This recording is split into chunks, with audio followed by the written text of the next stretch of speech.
We're going to go ahead and get started. It is now 4:36 p.m. on September 17th, public safety meeting regarding discussion on junkyard fire and what safety measures are in place. I wouldn't say we have moving forward, but I know Commissioner Calvi and his team already have safety measures in place. My understanding that junk fire was a freak incident and it could have been a lot worse. So first of all, I want to congratulate Commissioner Calvi and his team for mitigating the fire and not letting it spread throughout our city. So I wanted to commend him. The reason why we're having this meeting is because we had a discussion last month and some counselors expressed some concerns over another petitioner that was coming in to potentially do some junkyard work. So they wanted the commission to come in and kind of give his feedback on what occurred and what he and his team is doing to prevent something like this from occurring again in our city. So that's where we're going to land at this time, and I'll turn the floor over to Commissioner Calvi to discuss. So we received the call of a fire at Chet's Wrecking Yard. Took us several hours to get the fire extinguished. Our hypothesis as to what caused the fire, because we've got video of the fire starting, is that there was a supposed NiCad battery that went into the stream when they scooped the pile up. We interviewed people, they didn't see a NiCad battery, but based on how the fire started on the video, the hypothesis is that there was a NiCad battery that went to ground when they scooped the waste or turned it over. The fire start is on video. It was not tampered with. There was no malicious act that caused the fire. It was, for all intents and purposes, an industrial accident. There was something that sparked an ignition.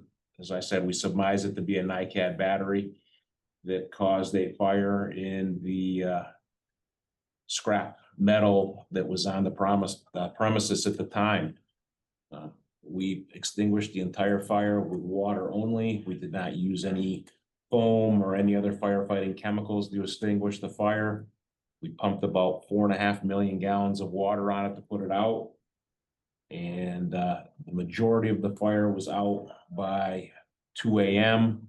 There was crews on scene all night mopping up some hot spots, but by the next day, everything was 100% out.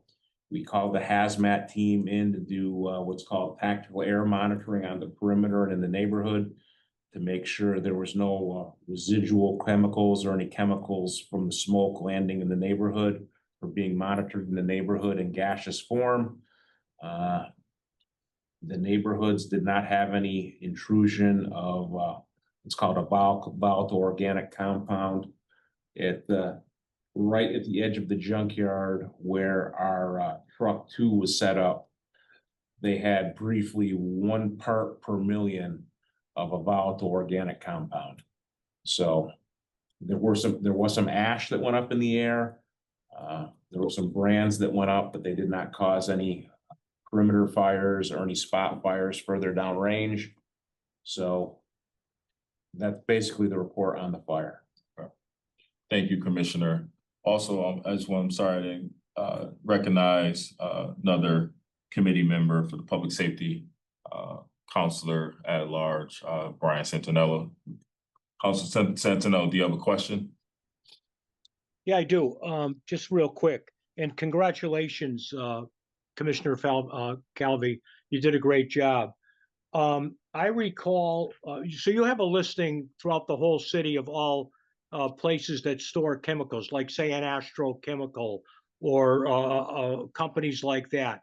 So you have a list of that and you know how to respond, obviously, if we have other future fires, chemical fires. I remember when I first got on the city council, we had the chlorine fire, which was unbelievable. And that took days to put out. You didn't have to call in other units. You handled this internally within our own fire department? So all of the Springfield apparatus were on scene. And then we had one out-of-town pump that was on scene that was part of the relay pumping operation. We did have out-of-town companies staffing Springfield fire stations to backfill for us while we were all at the fire. And what you're referring to about the chemicals, they're called Tier 2 reports. And every company that has a reportable quantity of a hazardous chemical has to file a Tier 2 report with us every year. Okay, and do we have a lot of potentially hazardous chemicals in the city of Springfield that you're keeping an eye on? So we have a chemical company in town. We have food storage facilities, both Big Y and I'm drawing a blank right now on the one across the street. Mm-hmm. It's on Page Boulevard. I'm drawing a blank. They just put a huge addition on. Yep. Performance Food Group. Yep. So they have anhydrous ammonia for their refrigerant. So there are companies in the city that have hazardous materials that they use in their processes. Now, Commissioner Calvi, do they have automatic systems that go into effect that could stop it before it became really bad? In other words, do they have, I don't know, what can I say? To be prepared so that if something happens, they can deal with that initially unless it gets really bad, and that's when you come in. So all the departments or all the companies that have hazardous chemicals on scene have hazardous response plans inside their facilities, is how they're going to mitigate a small release or spill inside the facility. If it grows beyond what that initial release is, then the fire department responds, the regional hazardous materials team would respond, and then we would mitigate the situation. Now, are any of these chemical companies in residential areas? I think they're all in industrial zoned areas off the top of my head. Okay. So Astro Chemicals in an industrial business area, Performance Food Groups is an industrial area, Big Y is an industrial area, I believe is their zoning. Perfect. And I just want to commend your force and you for doing an outstanding job. This could have been much worse. Oh, absolutely. We were able to mitigate it in a timely fashion and without any real spread of the fire. Fires like this have been known to go on for several days, and we had this knocked down inside of 6 hours. Thank you. Thank you, LeVar. Well, thank you, Counselor. Also want to recognize Counselors Davila, excuse me, and Counselor Whitfield. Glad to be here. Thank you for the recognition. You're welcome. You guys have any questions or concerns? Was this meeting about that fire that was brought up in the city council meeting? Yes. Okay. Nope. It was contained in reasonable amount of time and it's in an industrial area, so that's enough info for me. Thank you, Counselor. Counselor Davila? No, I don't have any questions. However, I would like to also compliment fire department for an outstanding job. Good job, guys.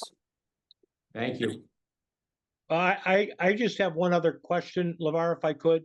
Yes. Do we have, outside of chemicals, what scares me, it frightens me a little bit, is tires. And if those, and if areas have a lot of tires, those are really hard to put out too. Isn't that true? If they catch? Tires, once they get burning, we usually have to use foam to put tires out.